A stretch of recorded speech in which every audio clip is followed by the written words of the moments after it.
Hey,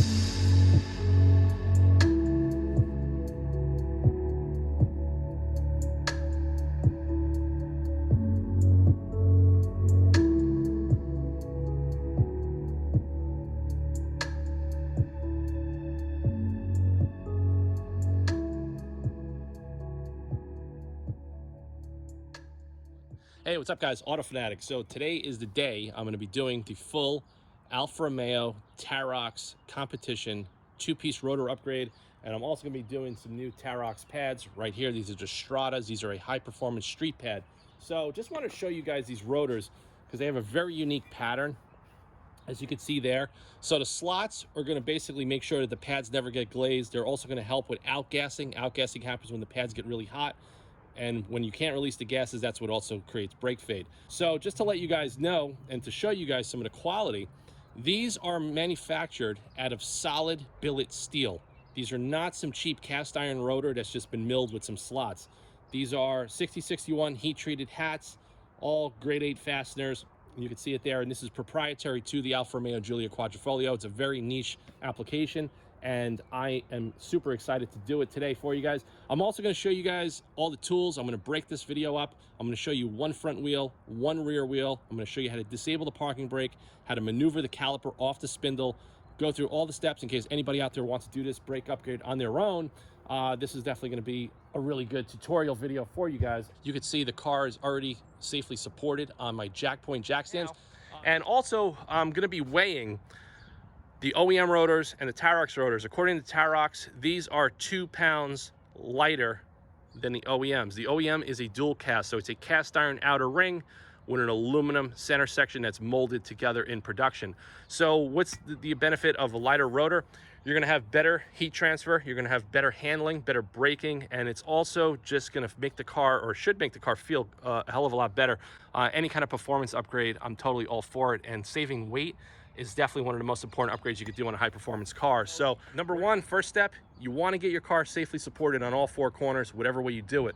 Second step, you're gonna wanna go, this is your master cylinder. So what you wanna do, you wanna unscrew the reservoir, just loosen it up, but don't remove it. So leave it on 1 turn. So what we're gonna do is we're gonna be pushing the caliper pistons back in because they're, you know, the pads are worn out. I've been driving the car for a while, and this is gonna help release some of that pressure so you don't struggle with it. So always leave the reservoir cap loose, but don't take it off because stuff could fly in there and then you're gonna have some more issues as well. So I'm gonna get the camera set up. We're gonna start on the front wheel, and then I'm gonna show you how quickly we go through the menu inside the car. We're gonna retract the rear parking brakes. We're gonna take the rear parking brake assembly off. This guy right here has to come off. This comes off. Then we have to break the rotor retaining screws. Everything's gonna come off. We're gonna put them in, and that's pretty much gonna be it. So let's get the camera set up right now.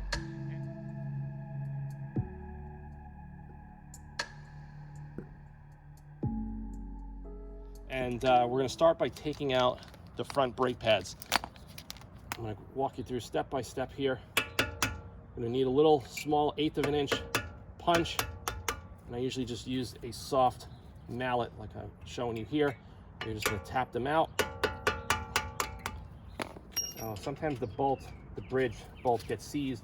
Just put it back in there, give it a whack, and that's it. You're gonna wanna set this aside, and I'm gonna push the pads back just so I could kind of release them, just like that. Okay, so these are the pads that are coming out. All right guys, so you look right up here on the wishbone of the suspension. There are 2 studs sticking out. These are 10mm. The top one is double nutted.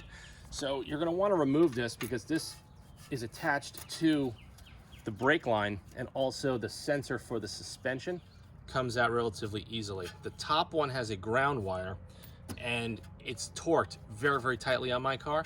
So you're gonna have to break it free by hand and get enough room in there to get a 10mm open end wrench like I show you.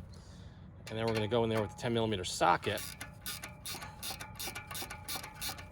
So you can see here, this is the bracket where the brake line, there's a hard brake line and then a it's captive to a rubber brake line up here.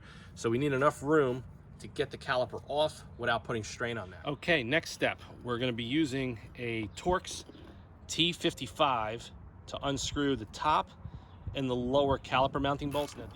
And these aren't that tight because you're not supposed to torque into aluminum with an impact gun. FYI, so if anybody's ever doing brakes or big brake kits, don't ever get an impact gun. Okay, so I got a 5mm hex, and you're supposed to use an impact driver. I don't have the bit for the impact driver, so I'm improvising. So I'm just gonna get a hammer, give it 2 shots, because usually these tend to seize up, and then you have another problem on your hands that you don't really want to deal with, let me tell you. Hold the rotor with one hand and slowly unscrew this. Now, when you install this back, when you go to assemble everything, we're going to be putting anti-seize compound on these, just because next time you service the car, if you service the car, it's going to come right out nice and easy, and you can see it right there. So there's definitely some corrosion on this, and having just a 5mm to grab it is really not enough surface area when these things tend to seize up. On a lot of cars, it's either a hex or a Torx, and some cars it used to be Phillips, and sometimes if these seize up, you're going to spend a good amount of time drilling these out and wasting time. So just be prepared, have an impact driver. If you don't, use a bit and whack it with the hammer. If that doesn't help, heat it up with a MAP gas torch and then move on. So with the rubber mallet, you're going to want to whack the rotor. You want to see what I just did? You want to whack it enough because you're going to get some corrosion between the center hub and the actual center bore of the rotor, and that's just usually what you do. You don't want to use a metal hammer, then you're going to damage the rotor and never be able to use that rotor again. Just like that. Onto the foam, like I show you there, safely, and that's why you have to undo the bracket where the brake line's attached to. Otherwise, you put too much tension, you could severely damage the brake line. So there we go. Here's the rotor, just a factory OEM rotor. So now when you're at this stage, you want to check your hub. If you got any bad corrosion, now's probably a good time to clean it. But I'm actually going to apply a little bit of Permatex anti-seize compound just around the hub. It's just something that I like to do, and this is going to prevent the rotor from seizing to the hub. And these are not that rusty. On some American cars, there's no protective finish. It looks like there's some sort of a zinc or CAD finish from Alfa Romeo at the factory on these particular parts. So we're going to just set that as such. Okay, just like that.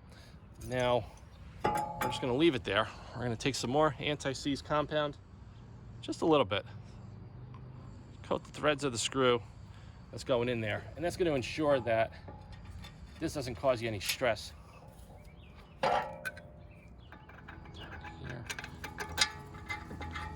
Easily mounted now. Okay, so we're going to be torquing the caliper bolts down. I just have a 3/8 drive torque wrench, and I'm probably going to just do it to 60 foot-pounds because they didn't seem very tight.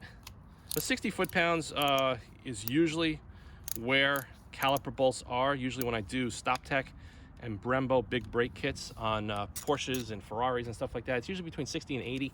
Some cars, some like Willwood kits, they recommend 40, but it's totally up to what you want to do. Okay, I usually click it twice.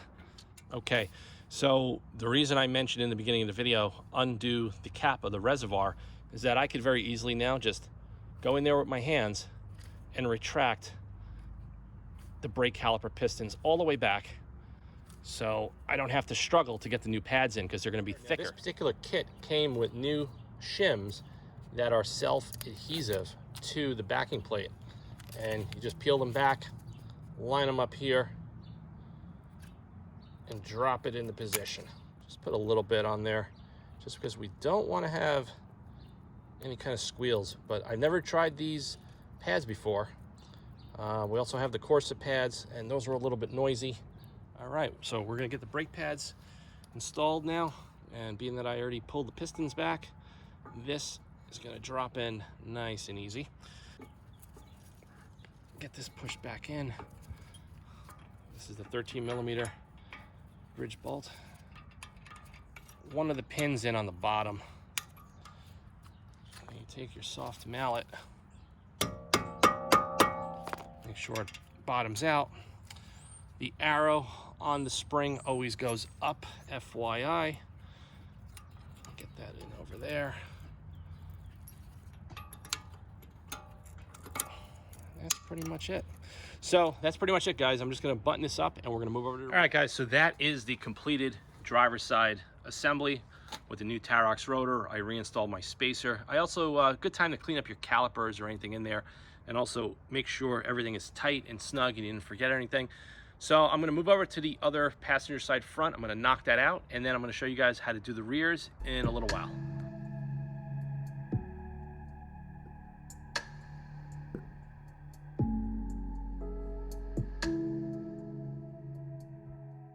Parking brake, we got to pull that off. So we're going to go through the menu. We're going to go to settings. We're going to go to driver's assistance. We're going to click brake service, and it's going to ask you, would you like to retract the parking brakes to allow for brake system service? You're going to select it. Yes. So you're going to want to make sure you do this before you mess with the rear calipers. Otherwise, you're going to be in some big trouble. So, all right, guys, so moving on to the rear, I took lunch. Before I took lunch, I actually sprayed all around the hub and in this area with some WD-40 just to see if it'll help release the rotor. So the first step I'm going to do, like I said, you have to retract the parking brake through the menu that I showed you prior to doing this. So I'm going to start with getting out the retaining bolt on the bottom. Just like I said, 5mm. I'm just going to give it a whack. And I hope this comes out, but I think it should. Okay, let's see. So we're going to get started with that. So the rotor's not going anywhere because the car is in drive.